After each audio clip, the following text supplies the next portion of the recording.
really advertised. We have really talked about today, and it's here. So at PrimeSoft, we do not want to assume that you know. We want to, we just take it like you don't know, and we want to teach you. So we are going to take this part of this training, you know, to explain to you how to navigate your computer. We are taking it like you don't even know how to navigate your computer, so that in the course of the main training, when you have any issues, you can always revert to this video and see. And if this video does not answer your question, then you can come to any of the tech leads to help you. Welcome.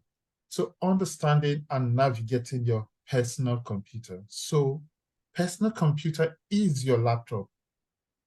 It could be your desktop, whatever you use to do your day-to-day tasks as a developer, as an IT person, that's your personal computer. It could be your notepad. So how to navigate on it and how to navigate on it as a data analyst, as a software tester, as a BA, or any tech position you want to be. This is what we want to go through. I'm going to take this for about 1 hour, 30 minutes. And after that, you can ask your questions. If you think you're going to forget your question, it's important you write it down. And talking about writing it down, we encourage everyone in the course of this learning to have your pen and book, not pen and paper, pen and book by the side, so that you'll be able to note down important things you can go back to. One thing about writing is that the more you write, the more your brain remembers, because you're actually doing. So let's get on to it. All right, so on this, we're going to be talking about the topic listed here. All right, so I need to hide this. Hide the annotation. Okay, I could. So we'll be talking about what we have here. Basics of personal computers, then operating system navigations and file management. Then we'll go hands-on with this system navigations and file management. After that, we'll talk about internet browser and email note communication. Then we'll talk about our basic computer maintenance. Please pay attention. No one is beyond this. You may think you know your computer, but trust me, sometimes your computer can get you lost. You start looking for your files, you can't find it. So let's pay attention to this. All right. So first of all, what's the hardware and software? Your hardware and your software. Simply put, your hardware is that part of your computer that you can touch, feel. You can touch and feel. That's what your hardware is. So it is your laptop as you see it. It is your phone as you see it. Your PC, like your desktop, your CPU as you see them. That's what your hardware is. Your mouse, your keyboard, your CPU, these are your hardwares. They are very basic. They are simple to understand. They are just one half of your computer system. The next half is the software. And what happens here? The software drives the activities of the hardware. As tech professionals, most of our work is software, not really hardware. We are not trained to fix our system when they break down in terms of the hardware part. But at least you need to have a little understanding of how to maintain this system. So the other part is the software, which is everything that powers your system. everything that makes the hardware work, that is your software. Things like your Power BI desktop, that's your software. Things like your browser, that's your software. The internet, your security system, like your Windows security and antivirus, these are your software. And on this, below these softwares are some important, it's some very important information known as operating system. So let's talk about operating system.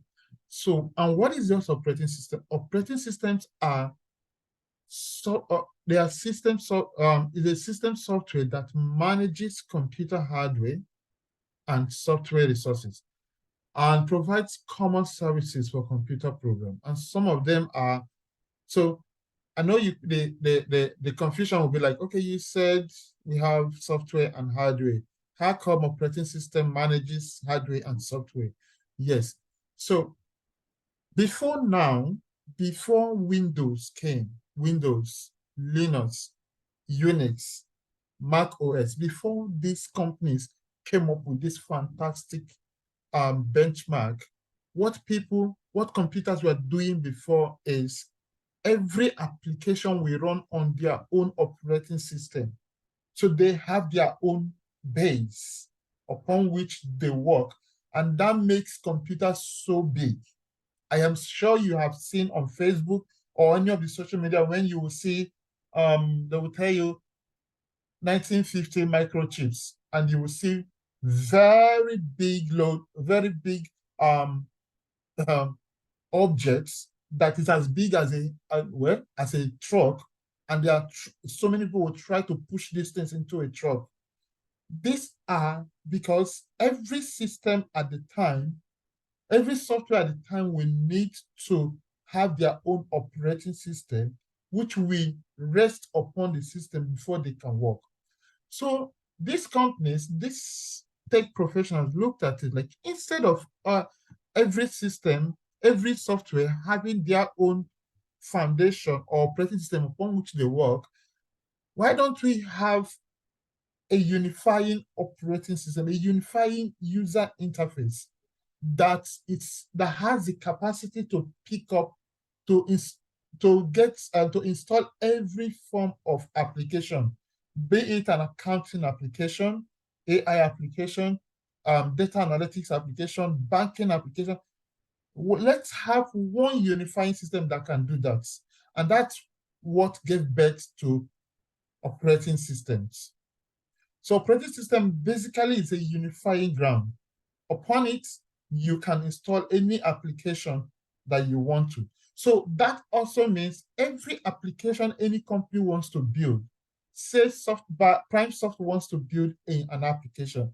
PrimeSoft will need to build application to be a Windows application, a Linux application, or a Mac OS application, or build an application that can operate on all the three of them. Yes. So that's like saying you need to be able to, when you want to build a house, you need to, let's say an infrastructure, you need to consider where you want to build it. Is it suitable enough? So some infrastructures are built for swamp area, some are built for sandy areas. So that's what this works. And some are built to withstand any form of foundation.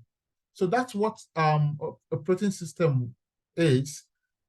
And what really happened, because we have now an operating system, computer hardware began to be smaller, because one OS can take several applications.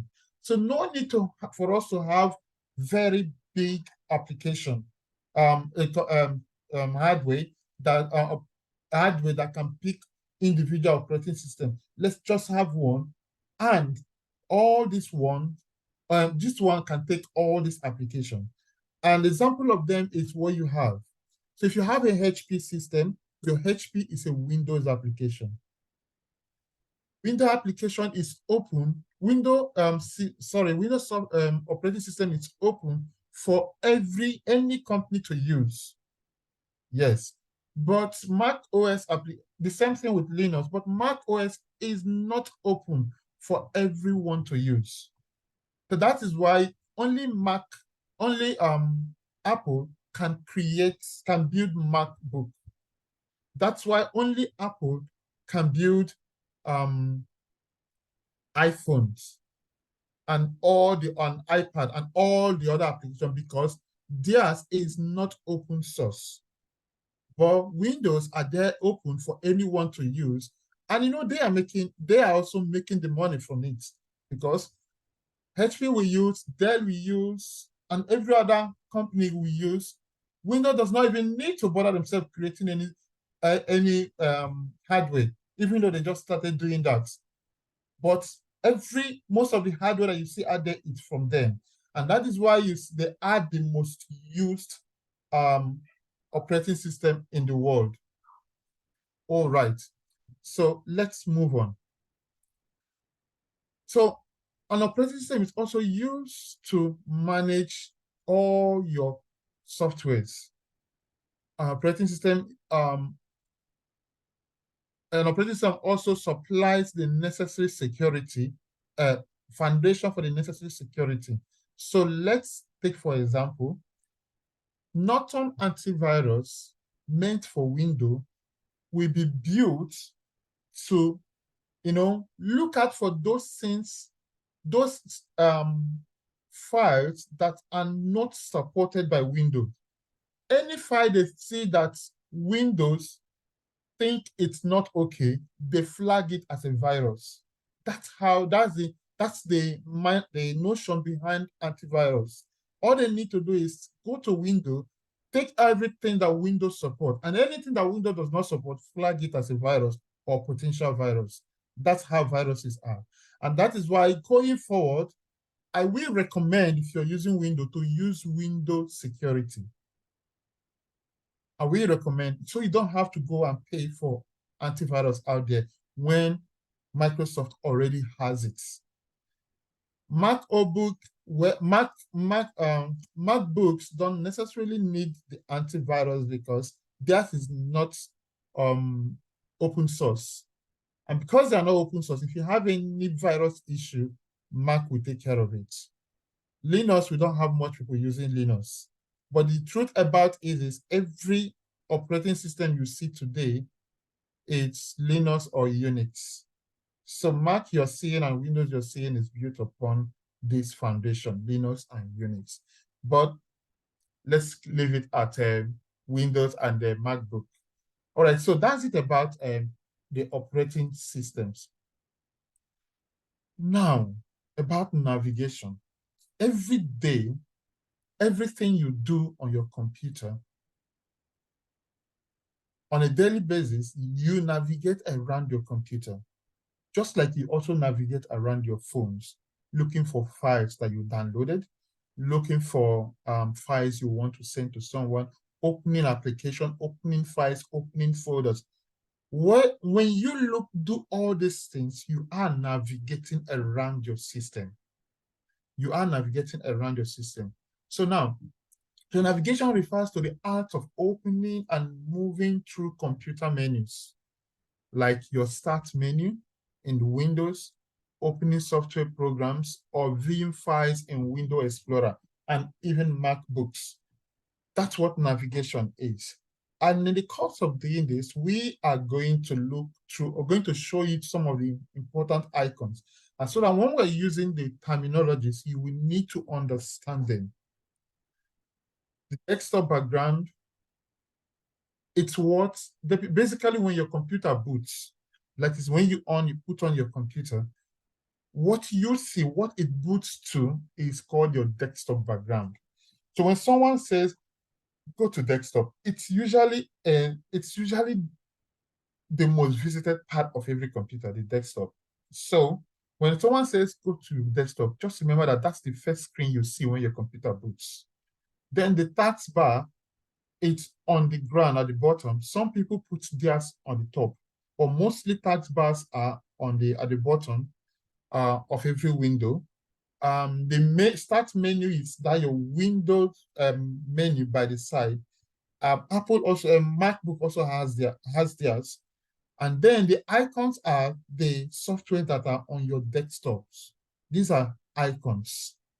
And icons differ um, depending on what it is used for and the companies that own it. All right. So on the hands-on, these are things we are also going to be doing. We are going to be looking at files. We're going to be navigating around our system. We're going to be looking at files, folder location, copy, paste, cuts, renaming files, creating files, or opening files and apps, selecting all. Some of all those activities you do in the course of working on your computer, and at some point, it looks like your mouse is about to bite you. No, that mouse is not a living thing. It's not a real mouse. It's just a hardware. You need to be in charge. You need to control the mouse itself. So you need to also control your computer. Don't be afraid to touch the mouse. It's not going to spoil, actually. So be in control. Don't let the mouse control you. Now we are going to go in and start practicing some of these things hands-on so that you understand what we are doing. All right. All right, so I'm going to share my entire screen so that when I leave here, okay, so we'll return to that. All right, so this is my desktop. Like I told you, this is my desktop. And whenever you on your system, this is your desktop. And I encourage us to make our desktop to be as organized and as clean as this. Don't let the fact that this has fewer things. Don't let it deceive you thinking that I don't have much. I have a whole lot on this system, a whole lot. Like much more than what might be in any of your computers. But you need to also learn how to organize your files. Now, what is the do's and don'ts or the standard practice? Do not have so much files on your desktop, so much folders on your desktop. Like I have this, these are just few folders I have there because they are handy ones. And if your handy folders become so much, try and group them so that there will be few. Now, what really happens when you have so much folder on your desktop? Your system takes time to boot to desktop because your system will definitely boot to desktop. And then you have so much on your desktop. It wants to open all those things, make sure that they are ready. And when they are ready, that's when your system has finally boots to desktop. But if they are not ready, your system, you won't be able to do anything. So I encourage us to try and move most of our files to either download or documents folder. It's important. So that is it about it. And if you have all those handy information you need to use, you can keep them by the side and group them. Let them not be so much, so they can be easy for you to access. All right, so that is this. That's that for desktop. So here is what we call this is what we call, okay, all right, so let me get this. So this is what we call tax bar. This is a tax bar, and all these things are icons. All these things, they are icons. Let me use the red color. Annotation. All right, can't seem to find the red color. Oh, all right, it's by the side here. Okay. All right, so these are icons and they are also shortcuts. So when you look at this, they are not files, they are applications. These are applications. Then these are folders. For you to open an application from here, you need to double click. From here, you need to double click. Or if you need to open it from desktop, you need to single click. You need to click only once. If I want to open this file, I only need this in window Microsoft Edge from here. I only need to click once because I'm opening from taskbar. If I still want to open the same thing from the desktop, I need to click twice. That's the difference. So anything you need to open from the desktop or any of the folder, you need to click on it twice, 2 times, like left click twice for you to be able to do that. That's how this works. All right, so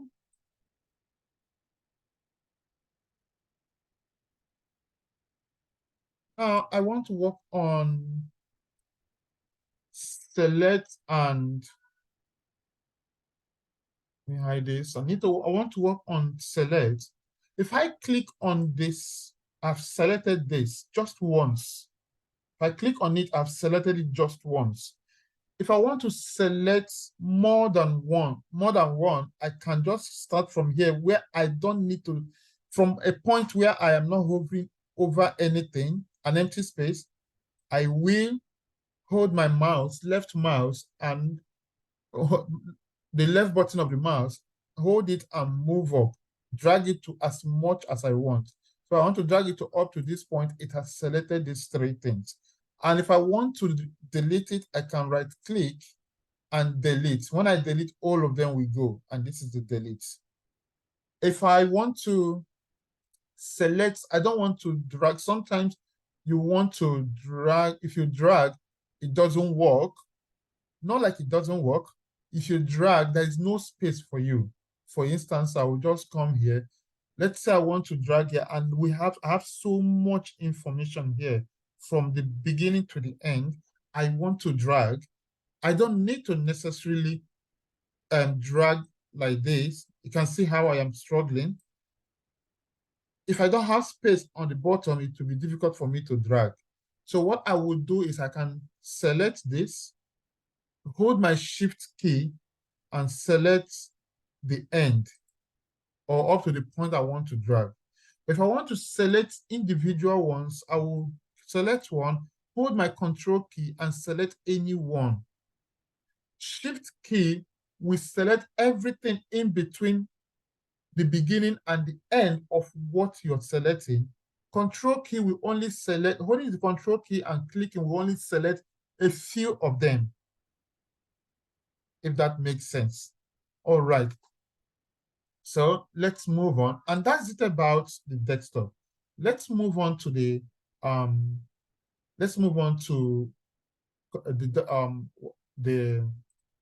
I'll close this. I will close this, and I will close this. All right. So this is my file explorer, a very important part of what you do every day. So from this file explorer, you can access every part of your computer. So all I need to do, and it's always here. All I need to do is to click here, and it will open different part of my computer. By the left side, I can see home. So this home has like recent things you have done. It's not the same thing as desktop.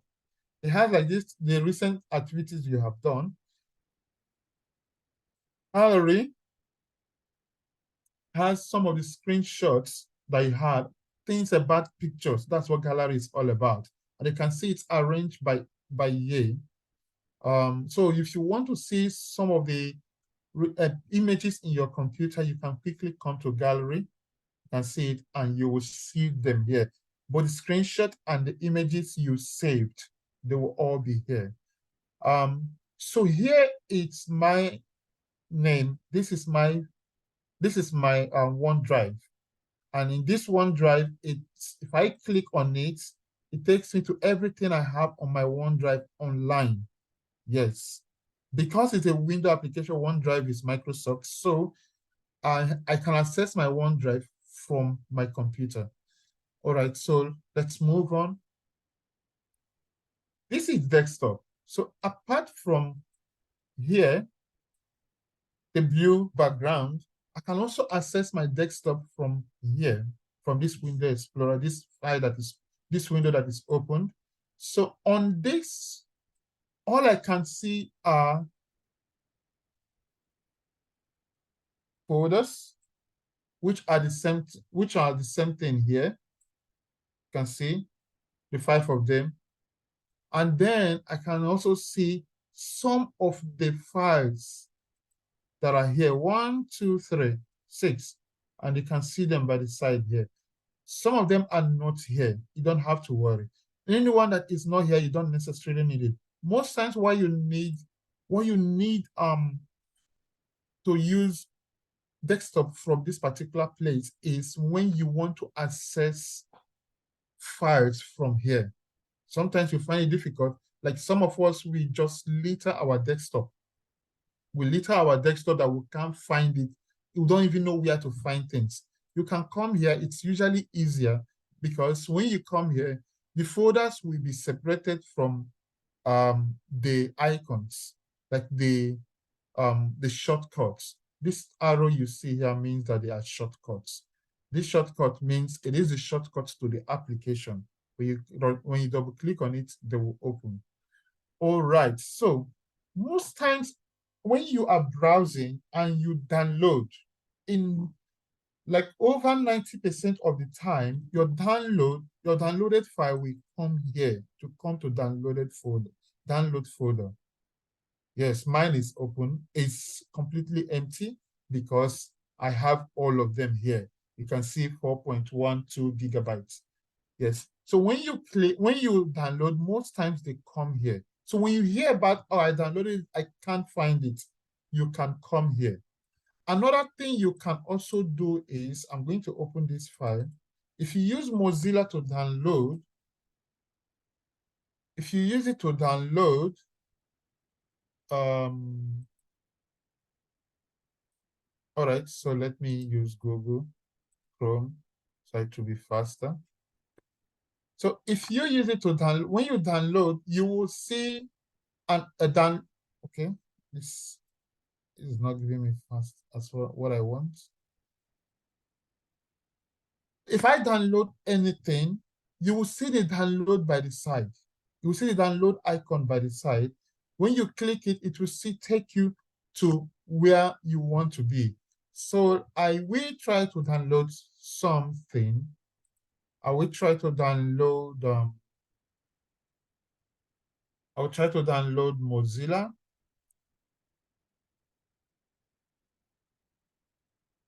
Mozilla Firefox. So I just want to use it to demonstrate something to you. So when I click on download, I'll still delete it when I'm done downloading.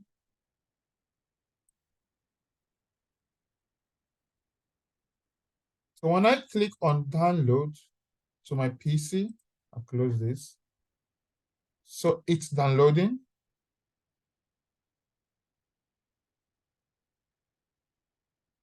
All right, so you can see here now. You can see it here. It's done downloading. Now, when you download, you always see it here. You can click here. When you click here, you will see other downloads. In case you don't know where the file you downloaded is or the software you downloaded is, when you click here, you will come here. Don't be in a hurry to click on the name. Just come here, you will see this folder. When you click on this folder, it will take you straight to the place where the software downloaded. In case you think it is not in your download folder, from here, it will take you there. I click on it. It will take me to where I downloaded it, and it will also highlight what I downloaded, so you will know exactly where it is. Again, from here, it will take you, you click here, don't click here. Here we open the, if you click here to open the file immediately. I don't want to be in a hurry to open file. It's not best practices. You need to be sure of the kind of file you want to open. Otherwise, you lose your system. So you come to this folder in case you don't find it in your download folder because you have so many download files in your download page or download folder. You can come here and click this icon. When you click on it, it takes you here. So I'm going to go ahead and delete it. All right, so we continue from the download page. So this is it. Yeah, so this is it. If you want to delete anything, you need to select it and delete. You can delete here or you can cut it. So let's say I have a new folder.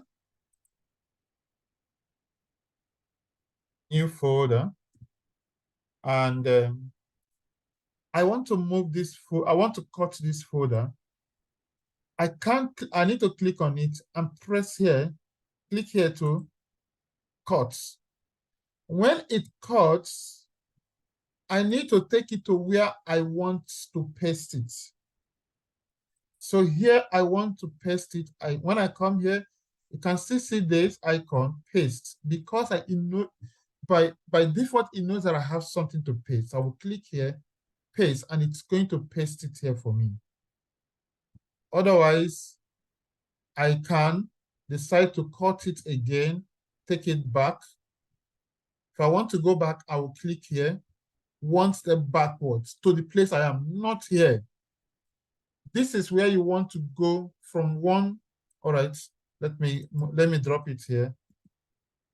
All right, so if I come here and I want to go, when you click here, you will see that hyphen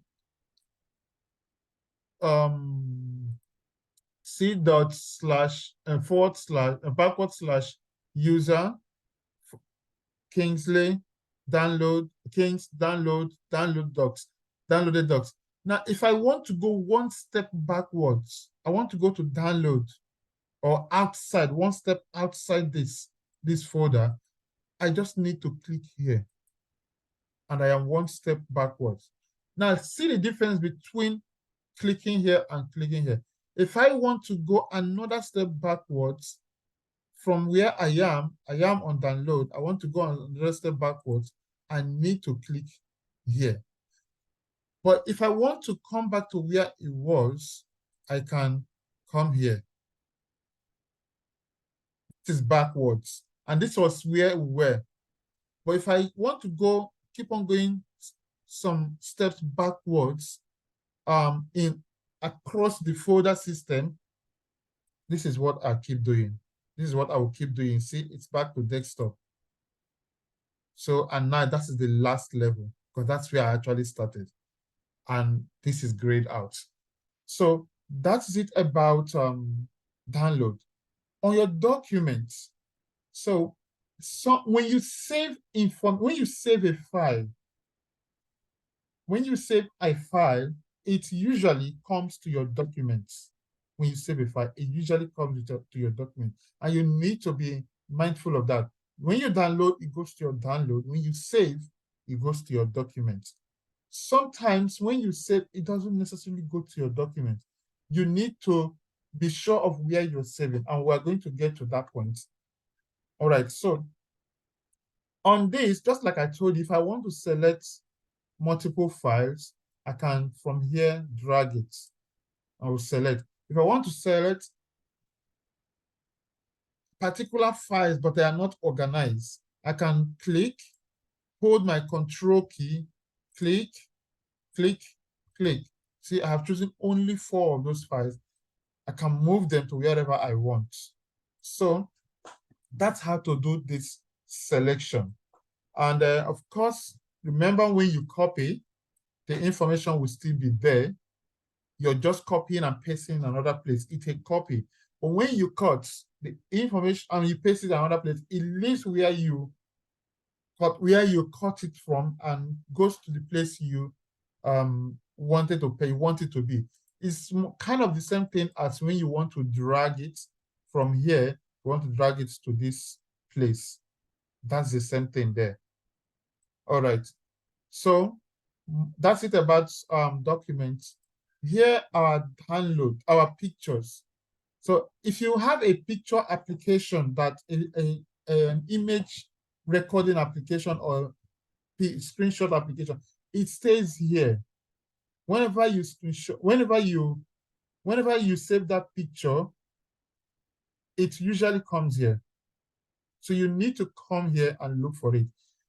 If you have a screenshot application you use, when you screenshot, it comes here. So you can see all my screenshots. They will all come here. I'll go back. Saved picture, anyone here? Because most times I choose where I want to save my picture. That's why nothing is here. Then this is our camera roll. I'm not going to open that. Okay. So on these screenshots, this is coming from a screenshot application known as sniping tool. Sometimes when you want to screenshot something on your desktop, on any part of your computer, all you need to do is to hold your shift key on your keyboard, hold your window key. All right, so let me see.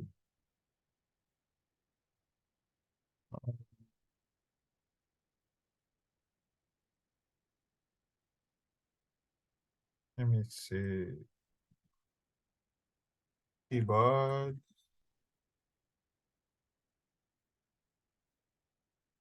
On-screen keyboard. All right, good. So let me get this.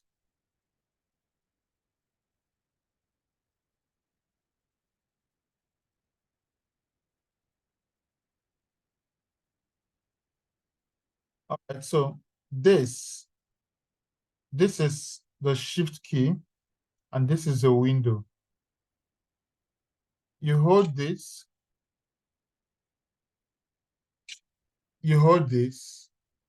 and then you click on this. Shift window S. What it will do it will bring, or let's do it. It will bring up the sniping tools. Now sniping tool has come. You can see. So when you bring out this sniping tool, it will gray out everything. All I need to do is to drag and drop the place I want to screenshot. So I want to screenshot from here to here. Remember, it's not taking note of the on-screen keyboard I have. So I want to screenshot up to this point. When I screenshot it, it usually appears by the side. So I'm going to close this. It usually appears by the side here. But in case I was not able to pick it up, it will just go and save here on the screenshots. That's where it's going to save. And let's see, I will sort by dates. Right, can you see that? I did not see it appear there, but look at it here. It's here now. All I did was keyboard, window, shift, window, and S, hold them together, and then the sniping tools will come out. And when it comes out, I'll do it again. Window, shift, window, and the S keyboard key. And when I do it, it will come up. And when it comes up, it grays out everything. All I need to do is to select the area I want to screenshot. And then it will screenshot it. This will come handy in the course of your training. So most times when you screenshot it, it will come here. Remember, picture. When you come to picture, screenshots. And if you don't see it, you can sort by date, so that when you sort by date, it brings it in ascending from the latest date, so that you know what you're doing. so that you'll be able to see the latest one. All right, so and pick it up. I think this is the best way for you to really pick it up. All right, that's the sniping tool for RAWs. All right, so I will go now. The other one is music for those of you who want to download, who want to download audio, video for you who want to download video, or you have a video application for recording. It's going to come and save here. So please know where your things are when they download, when you save them, know where they are. This is very handy. Desktop, download, documents, picture, music, video, they are very handy when you want to navigate around your system. Remember, you need to control your system. You need to be in charge. Yes, you need to be in charge. All right, so I have spoken about all this. Okay, what is this? I am not going to talk about Linux and network. They are outside the scope of what we're doing. So here, this PC means this is your computer. Some people will name it after themselves. Sorry. Some will name it after themselves, after their names, whatever you name it, but just know that this is in terms of your hardware, this is where it is. When I click on it, it will show me my hardware. So it's showing me that, okay, out of the 222, 21 gigabyte that I have, all I have is just 1/4 of it, which is a 55 gigabyte. Now, this is my hardware. If I want to know the other specification of my computer, how my computer is made, when I ask you, can you tell me the spec of your computer? When you come here, click on this computer, then you come on open space here, right click on open space, not on this, on open space here. When you right click, you go to property, like you are seeing it here, click it, and it's going to open your Windows specification. Your Windows specification means your device specification means what your computer is made of. So it's telling us that my computer is the name of the device name is desktop this FDNJ279. Then it's telling me that my processor is an AMD processor Ryzen 7. You don't need to bother yourself about that, but it's important you know it anyway. Ryzen 7, we have Intel processor, you can always check yours, with Radeon Vega Mobile. So I have, and the speed, this GHz means gigahertz. It means the speed, my computer speed, and that is 2.1. 2.1, well, it's not bad actually, but some bigger computers can have up to 3. If you have really high-end one, you can have up to 4. So, and then my RAM, you can see installed RAM is 8 gig RAM. And I can only use 5.8 so that you know how many things. And what is this RAM? This RAM is the temporary storage system. So, you know, when you're doing your normal typing, your open applications, those things that are actively working on your system at every point in time, make use of your RAM. They make use of your RAM, and it's important that you reduce what is actively working on your system at every point in time. Reduce it so that your system will the thing you're actively working on, the main thing, can see enough RAM to use so that your system will be faster. Yes. So it's showing me 8 gig RAM, but I can only use 5.89. Like about 1/4 of it is gone, or more than 1/4 of it is gone. So it's important you be careful with this. This is my device ID. Now, when you hear about the type of operating system you have, the bit you have, I have 64 bits. Some persons can have 32 bits, but it's important before you install a system, you know the one you want to install and the one that is compatible with your computer. Always come and check if yours is 64 or 32 bit. If it's 32, please, it's important you go for the software, the 32 bit of that particular software you want to install. All right. So of course it's a window application, and showing me some when this window application was installed, and it's showing me the kind of window application I have. What I have is Windows 11 Home, which is some of the least windows that you have. The highest is Pro, and if you have Pro, you have some more level of security and ability to do more things. Okay, so and this is it about the property. I am not going to go down to this part. It's not necessary here. So if I want to go deeper to know where things are, when you are installing an application, say you have downloaded an application and you install it, that application you install, you need, sometimes it will tell you where you are installing it. You can take note of it, or when you are done installing, you can come in here and start looking for them.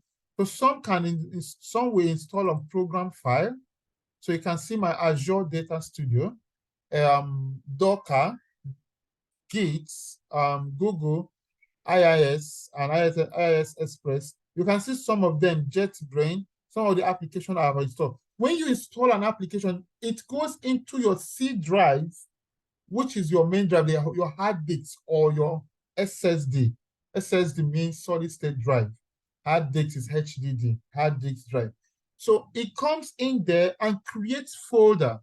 Inside that folder, it installs all the things that are needed, and then leaves only an icon for you. An icon that will enable you on the desktop, they will enable you go to that thing you actually installed. All right, so and that is, and it's important you know where you're installing whatever you're installing. Please, it's important. Let's go back one level. Another place is program file. This is just another place some of your application will come and install. And you know what? This is just a hard disk. You can choose where you want it to install and control it. This is my Postgres, and this is temporary file. I will come to temporary file. So you can choose where you want your things to get installed, and they will be there. They won't go outside there. So it will be easy for you to also locate. All right, so let's move on so I don't get us bored.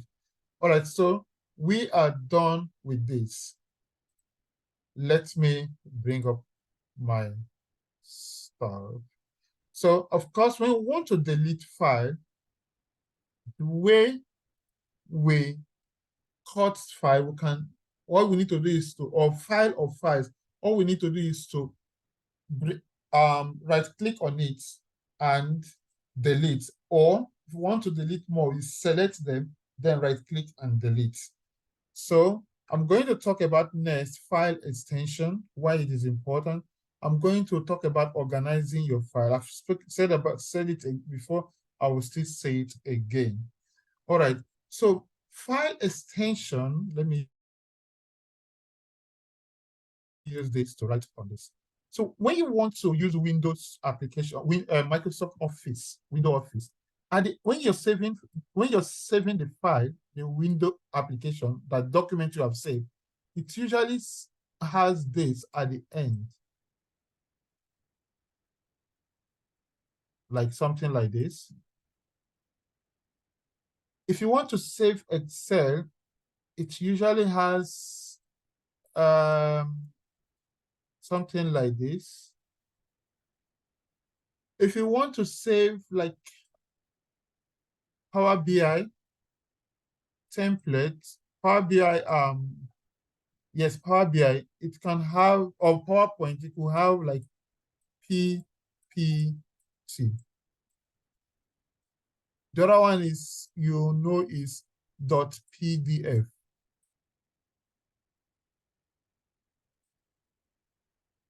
These things are very important. This thing shows you the type of file you are saving. So if it does not save with this extension, then it is not that file. So be careful what you save. Sometimes when you're doing presentation, so sometimes when I want to post something on my blog, or I want to post something on on Facebook, on LinkedIn, I usually come to PowerPoint and do my design. Yes, and save it as image. All I need to do is I will say save as. I will then go and select the type of image. I can select PNG. I can select JPG.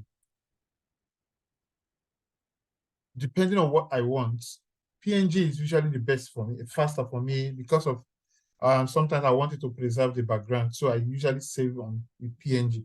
So when I save it, it's saved on the name you gave to it, then .png, showing that it is a PNG file, which is also an image file, or JPG, which is to show that it's an image file, but a JPEG, an image that is a JPG file or JPEG file. So it's important you know how you are saving what you're saving. Please take note of that. It's important you know how you're saving what you're saving. The file extension is very important whenever you are saving. All right. So I will take this out. Now let's talk about folder. Okay, I'll bring this out again. So when you want to save things, when you want to organize your file, whether they're in your desktop, your download, or in your documents, don't just name your folder.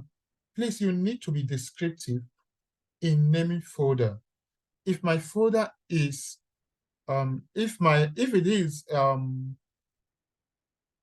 anything that has to do with my work or Power BI, I will save it like Power BI document. I could call it PBI documents. Give it a name that will be easy for you to come back and know what you actually saved. It is important. Now, when you are done saving, when you are done creating this, then you move all documents all files relating to Power BI, you move them in there. And inside this Power BI, inside this can be another level of file called maybe data file. Data or data folder. Inside it can be this, another level called data folder. So when you want to look for your Power BI application or Power BI Power BI report, you come to folder data, you go to Power BI, and then you will see all the files that relates to Power BI. You will see them inside this folder, and that is how you organize your folders. Please be descriptive on the name so that you don't come back and say, what name is this? Or I saved it as N. I saved it as P. P does not make any sense. And this is how it is when you start learning. You will need to be descriptive in the way you name your files when you start learning. And in this world of IT, being descriptive makes it easier, not just for you to recognize, but for another person to also recognize what you are doing. So that, in a case where we have a lot of persons collaborating on the same file, when you save a file, there is what we call version control. It will say the name of person that saved it. And imagine you go and save it at a workplace, save it as N. Like, okay, Kingsley, we think there is a file that you mistakenly named. Could you go and check what it is and name it properly? Yeah, it's going to be very, very sweet when they say it's like nothing happened, but it's already telling a lot about your level of organization. Yes, it's telling a lot about your level of organization. So please, I implore you to be descriptive in naming it. And if you go to also make some changes, your name will also show there as the person that makes that change. That's how collaboration tools work. So be very descriptive. Don't go and destroy anybody's file or folder. Be very descriptive, be very careful when managing files. not just of people's own, but yours too. That's how what defines your level of organization. When you tell them that I am a very organized person, this is it. Things as simple as file or folder, file organization, file folder organization and structure. It's in fact that's the level, that's the most basic level they're going to try you on. And if you're not able to do that, well, I don't know what you know about. So this is it for this level. So let's move on. I've already explained how to open an app. All you need to is double click it if it's on any other place apart from taskbar. If it's on taskbar, you single click. So let's move on. All right, so internet browsing and email communication. Now, I will encourage you to use more of Google Chrome and Microsoft Edge when you're browsing. If you want to use other browser, that's fine, but I would encourage you to use more of Google Chrome and Microsoft Edge when you're browsing. Well, it's for developers, especially for developers, it makes it easier for you to inspect your element whenever you're doing whatever you're doing. It's easier, it has a better user experience, user interface to enhance your experience. Because Edge has to do with Microsoft, Chrome has to do with Google. It kind of helps in synchronizing your work or your email addresses, and yes, your email addresses and all your login details. And be careful, you also need to be careful how you save sensitive login details on your browser. All right, so an email communication, when someone sends you an email and this email is meant to continue, I encourage you to click on reply all. Don't just say reply. So that you'll be able to keep tab of all the correspondence. And when the time of reckoning comes to open book, it is easier for you to go through every form of communication you have done. As I'm talking to you, this helped me. This helped me when I did a job on Upwork. I did a job, and they wanted refund for that job. After submitting the deliverables, they said refund. I said no. So Upwork has to come into this, and I was giving them step by step of how all this communication went and all the files I sent them, and even how they came behind to tell me to take to reduce to balance part of the money so they don't have to give me bad review. And I told them no, I had to present all the things. They couldn't keep up with the communication. They backed out, and I get to keep my money. So these things, if you have a well-organized work, following up your email, have a well-structured one, always, when you have them, they are going to always speak for you. And always use reply all. Don't use reply. Reply will just reply only that. I do not keep tab of the ones that came before it. So always use reply all. And then when you have an email that has a link, if you don't 100% trust that link, please don't click it. Even if they look at, let's say you use a Barclays Bank, say, oh, it came from Barclays Bank. Be sure to go through the word, the letters, the link, letter by letter, to be sure that it is 100% Barclays Bank, and it is also 100% the font Barclays Bank uses. Oh yes, the font Barclays Bank uses, because they can change the font and use it, and you will think it's Barclays Bank, and then you will send in your details, and then your money will be on the way to wherever it will go to. And this also applies to all client application. You're working with client, and some ransomware operators want to access your system and steal client's application. It's important you know what you want to click, because if client data gets stolen, it's not going to be funny. Trust me, not just for the company, but also for you. So you have to be very careful on what you click. Yes, 100% careful on what you click on. All right.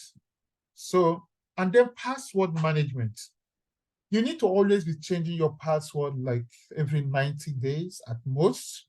Secondly, you remember when they will tell you um do like two-factor authentication. Um when case of when you forgot your password, do things like um use things like answer memorable questions. They could ask you what is your things like what's your brother-in-law's name, what is your child's um pet's name, what is your mother's maiden name. The truth about this is do not give the right answer, because everyone out there who knows you and want to take up your, let's say I know Mr. A, I know everything, I know all their relatives, and the the question is what's your mother's maiden name, and I want to hack into the person's password. When I see what's your mother's maiden name and the person was truthful about it, I will just put it and boom, I have access to the information.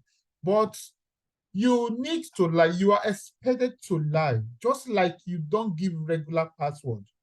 Just like you don't give the regular password, you're also expected not to give regular answer, the truthful answer.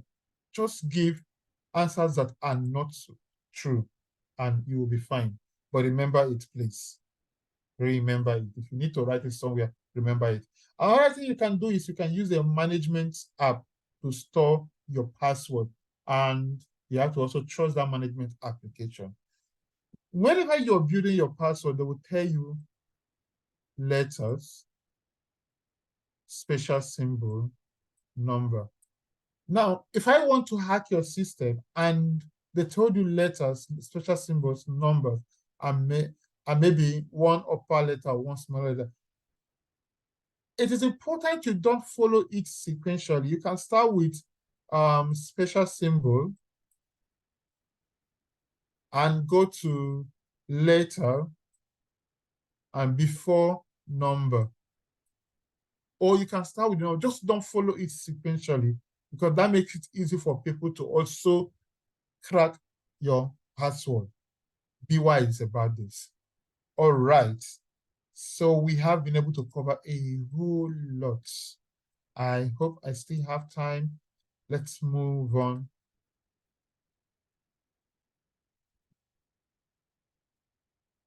Okay.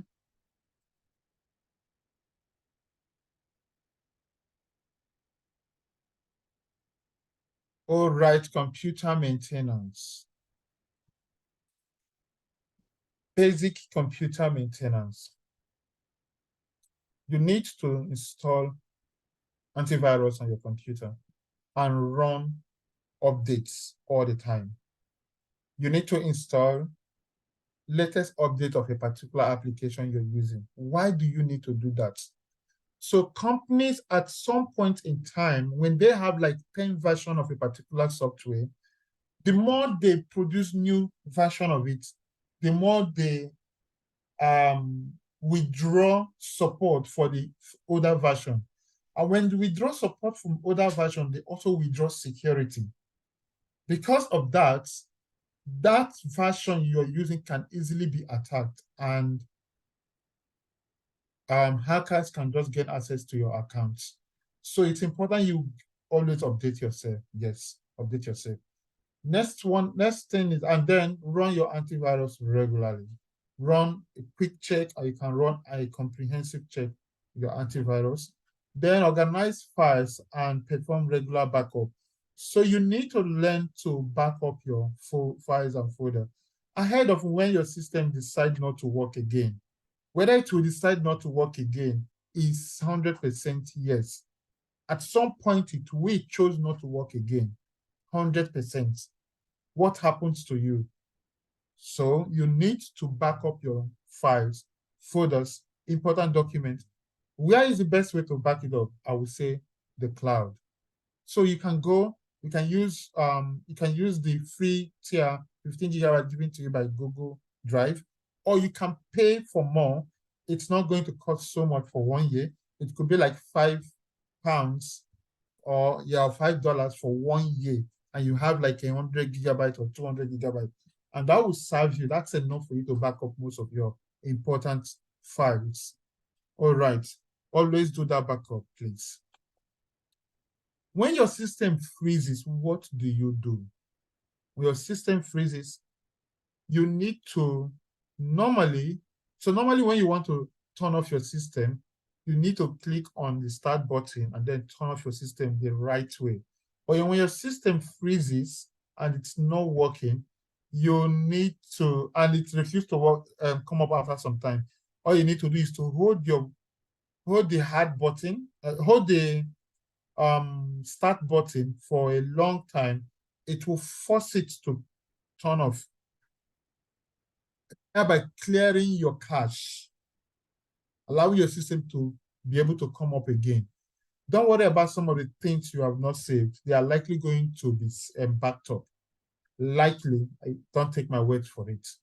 So it's important to first of all save your things while you're doing it. And to be able to ensure that your system does not freeze, you need to clear cache most times. You need to, at different times, restart your system. Don't go into the habit of leaving your system open for a long time. I do not support that. Don't keep your system open for a long time. And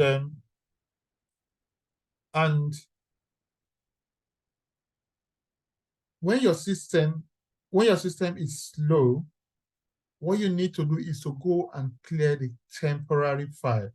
At this point, I left my temporary file for all of us to clear. I will clear it with you. All right, so let me go and clear my temporary file with you. So to clear my temporary file, I will click here. You can see it here, the window icon, the start icon here. I will click on it. I will start typing. Without I click on any other thing, I will start typing. I will type percentage. You can see what I'm typing up there. 10. Then percentage again. It will open the file. You can see temporary folder, where all my temporary file is. So there are so many of them. See, temporary file. I left them for when we start working so I can. So most of your file that you did not give direction, they come here. So all I need to do is I'll just Control A, highlight everything. Control A, highlight everything. And for me to do that Control A, I need to have clicked at least on one. So I'll click on one, then Control A. But if I don't click on one, I click outside. Okay, so if I click on another thing and do Control A, you can see it's on that place I click that the Control A works. So I need to click on one here and I'll do Control A, and then I will delete. This is the delete button. I'll right click and delete any one you want to use. So not all of them will delete because I still have some application open, but the ones that are able to delete, yes, they will go. And this will help clear my system, give it some space for me to keep working. Give my even my RAM some space for me to continue working. So now look at it. Recycling 804 items. 804, guys. And these things will be making my system slow. And this is how you go about it. Remember, percentage, the percentage sign, 10, the percentage sign, it will automatically bring out temporary folder. Every one of you can do it now, and you'll be surprised all the many things that are on your temp folder. Clear them, and you will see your system will be like a man who is so tired and went to bed, and then after a nice sleep, woke up so strong. That's how your system will be. And with that, we come to the end of our presentation today. The other thing I needed to share with you is why my temp folder is clearing. Say I like this. So I came to Facebook. I don't want to be leaving Facebook for anything. Don't mind me, I don't usually go to Facebook, so that's why it's logged me out. I will, and I want to save it. I just need to come here, bookmark. When I click on it, it will ask me where I want to bookmark it. Okay, so it has already bookmarked because I clicked on another thing. So look at it. If I want it to be in a particular folder, you can see folders I can keep it in. So I have different folders here. I can even choose another folder. So I can keep it inside here. So whenever I want, that's where I will go. I will say done. If I want to look for it, it's not going to be here because these are the first set of links I saved. So all I need to do is I will come to this arrow here. You can see this arrow.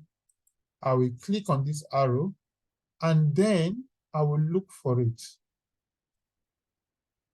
Let me hide this. So I will come to this place. I will look for it. Okay, some of them are here.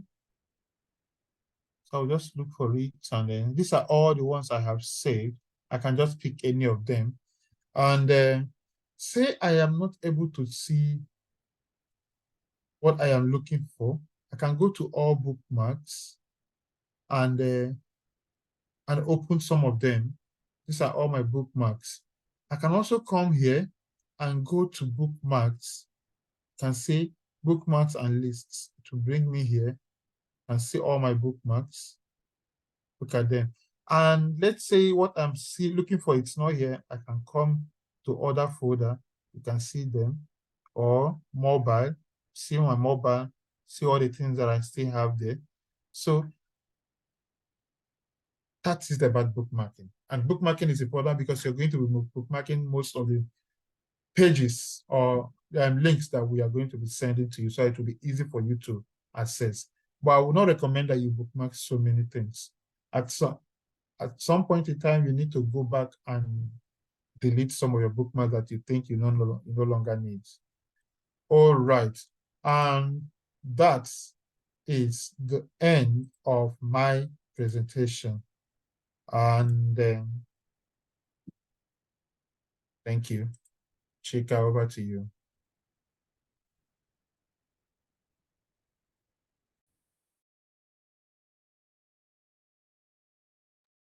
And if you have any question, please go ahead and ask. I hope I am not boring. I did not bore anyone. No. Okay. It was a very nice one.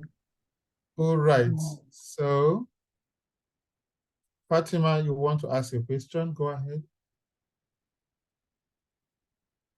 Oh, that was a round of applause, actually. Oh, thank you. Thank you.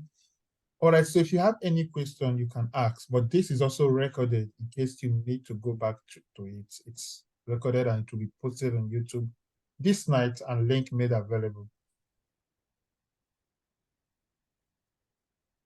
All right, any question, guys? Go ahead and ask question. It's an open. Mind you, there is no level of question in this training that is dumb. Please, it is better you ask that thing you feel it's very dumb question and get solution than going